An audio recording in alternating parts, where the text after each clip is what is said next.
these people, this APC media aid, APC media campaign aid for Tinubu, it seems as if they do not have more important things to do with their time because they are always calling for the arrest of Peter Obi. Like, why? The other day they called for the arrest of Peter Obi and Dati Baba Ahmed for granting an interview on Arise Television and for speaking their mind.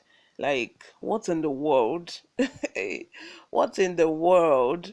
It is bad enough. It is bad enough that you people, stole the mandate and now you are busy threatening brimstone and thunder. You're busy threatening for them to be arrested and I hope this doesn't happen. I hope all the speculations we have been hearing left, right, and center. I hope it actually doesn't happen before May 29 because it's as if these people are already planning. They are planning for Peter Obi, Atiku, the major players to be arrested before the swearing in, probably because they are afraid that, these people could do anything to jeopardize Tinubu's swearing in, and they do not want that. I hope this doesn't happen because anyway, I come in peace. So, before we go into the details of today's news, if you haven't subscribed to this channel, please subscribe. Turn on the post notification bell so that you can be the first person to get notified whenever we upload a new video. Help us grow this channel by giving this video a massive thumbs up so that it gets recommended to other YouTube viewers all around the world as well.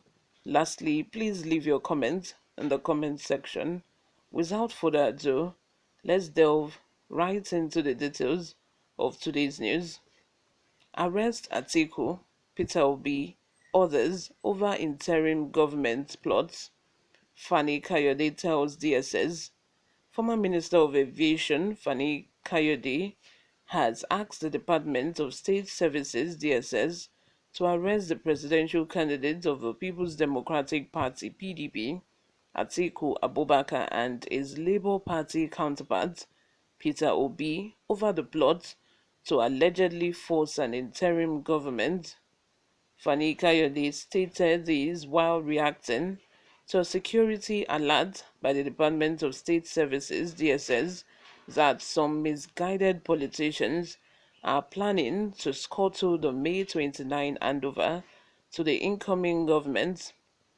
In a lengthy post issued via his verified Twitter handle on Thursday, Fani-Kayode expressed sadness that Atiku, Obi, and other running mates are openly calling for a return to the dark days. He said the call for an interim government by members of the opposition are outrageous, subversive, and dangerous, adding that the calls are acts of treason, rebellion, and irresolution. Fani-Kayode also urged the DSS to arrest and charge to court some young men and women that participated in Tuesday's protest in Abuja and allegedly called for a coup d'etat. He wrote, and I quote, when one couple the calls for a coup d'etat with the words of Dati Baba Ahmed and vice presidential candidate of the Labour Party on Channels Television last week when it said that he had no faith in the courts and election tribunals that the swearing in of President-elect Tinubu as president would be an invitation to a military coup, that Tinubu is a mafia don that is deeply involved in organized crime, and that his swearing in would be a danger to all our lives. One gets the message and can connect the dots of this great conspiracy.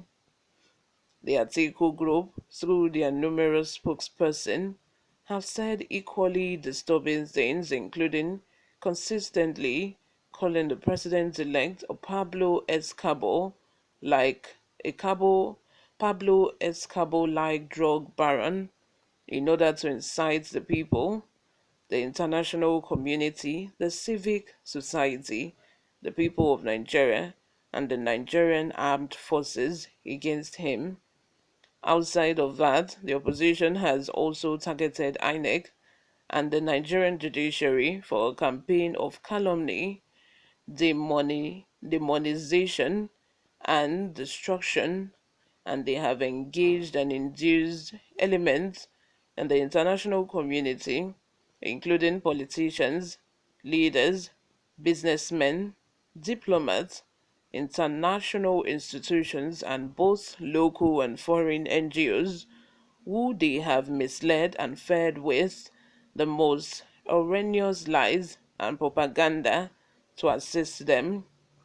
It is time for the intelligence and security agencies and the Buhari administration to rise to the occasion and face the challenge of these subversive and destabilizing elements squarely and with a very firm hand. They should arrest those that appear to be behind these evil plots, including Peter Obi, Dati Baba Ahmed, Atiku Abubakar, Ifeanyi Okowa, and their numerous spokesmen, associates, and foreign collaborators in order to find out exactly what their role is in this matter and the part of any that they are playing in it. They should also identify, ascertain, and arrest their collaborators, both foreign and local, in these treasonous plots. None of them enjoys immunity, and none of them is above the law. Wow.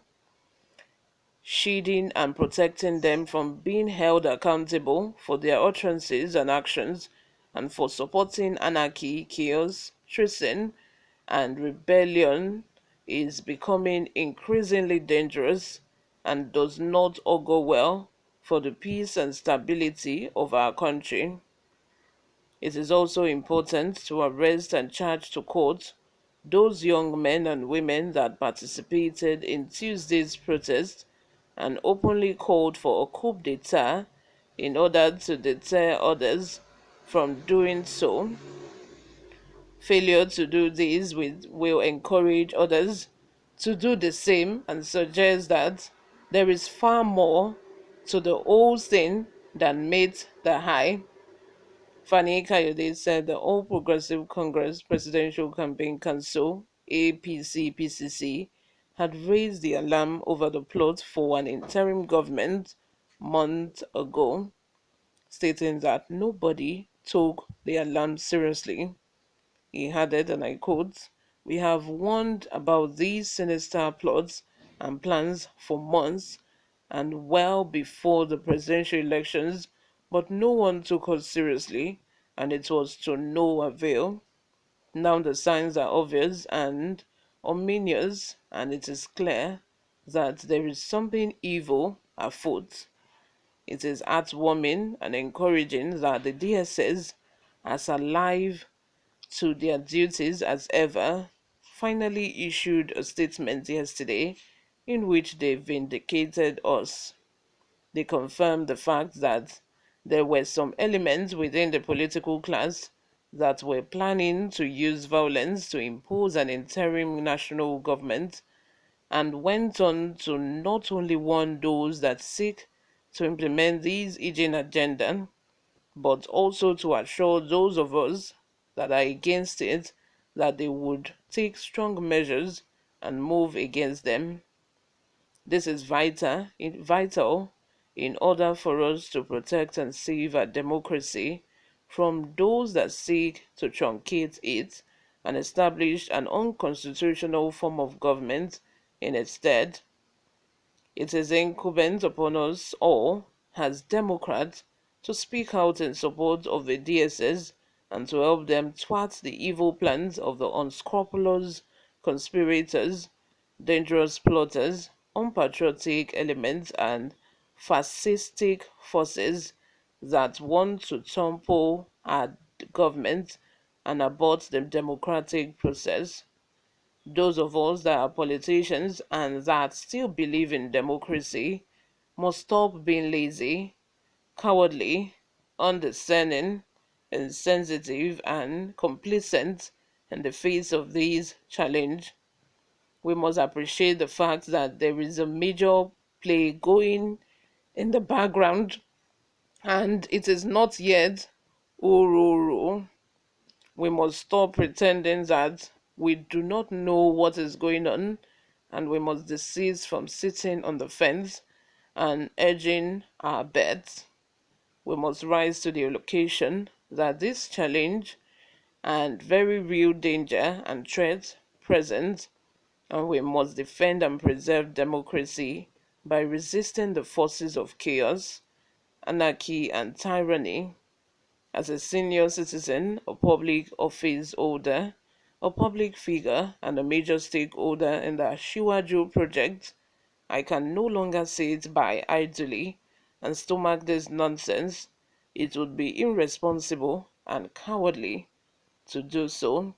Let me have your thoughts in the comment section. What do you all think about this very long speech that our brother, our senior advocate of Nigeria, just put out there, all because they want Peter Obi to be arrested and Atiku as well? Let me have your thoughts. Thank you very much for subscribing. If you haven't subscribed, please go ahead and subscribe. I'll see you in my next video. Bye for now.